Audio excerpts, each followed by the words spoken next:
اعوذ باللہ من الشیطان اللعین الرجیم، بسم اللہ الرحمن الرحیم۔ وہ افراد جو اللہ کی طرف سفر کرنا چاہتے ہیں،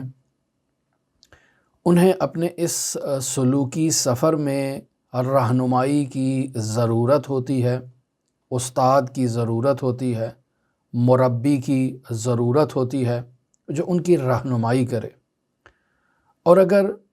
ایسے میں انسان کے پاس مربی اور استاد موجود نہ ہو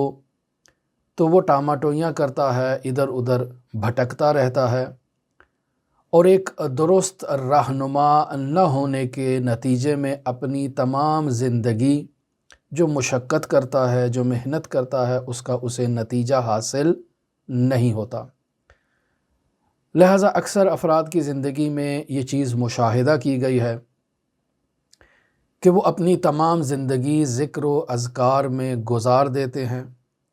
ریاضتوں میں، چلوں میں، وظیفوں میں اپنی زندگی بسر کر دیتے ہیں، لیکن جس نقطے پر وہ آغاز میں کھڑے تھے، انتہا میں بھی اسی نقطے پر موجود ہوتے ہیں۔ یعنی ان کی یہ ریاضتیں، ان کے یہ وظیفے، ان کے یہ چلے، ان کی یہ محنتیں، ان کی یہ جد و جہد، ان کے یہ ذکر و اذکار انہیں فائدہ نہیں دیتے ہیں۔ لہٰذا ایسے میں اکثر افراد یا تو اللہ کی راہ سے منحرف ہو جاتے ہیں، دور ہو جاتے ہیں، بھاگ جاتے ہیں، یا ان کے لیے شبہات اور سوالات ایجاد ہو جاتے ہیں کہ اب وہ کیا کریں۔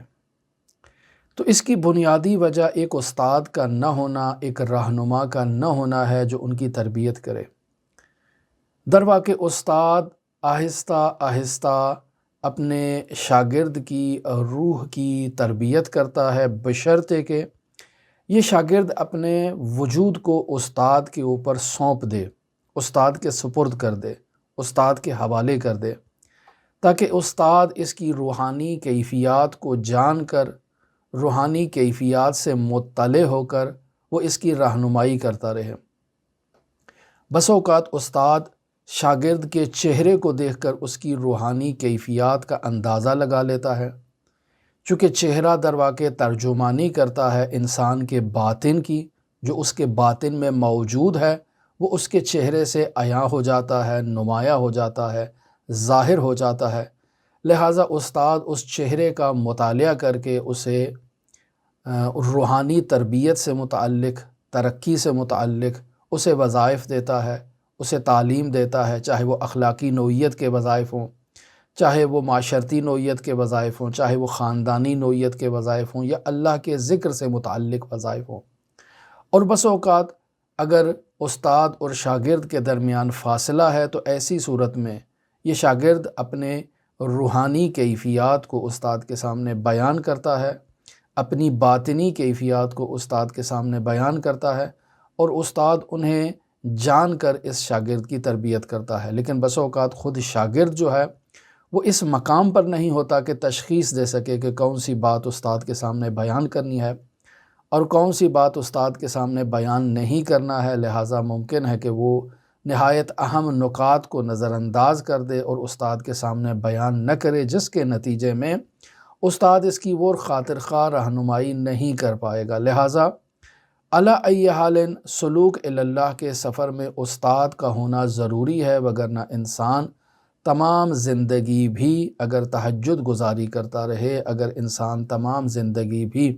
ذکر و اذکار و وظائف و مناجات میں اپنا وقت لگا دے، لیکن چونکہ اسے ایک مربی نہیں ملا جو مرحلہ بمرحلہ اس کی تربیت کرے،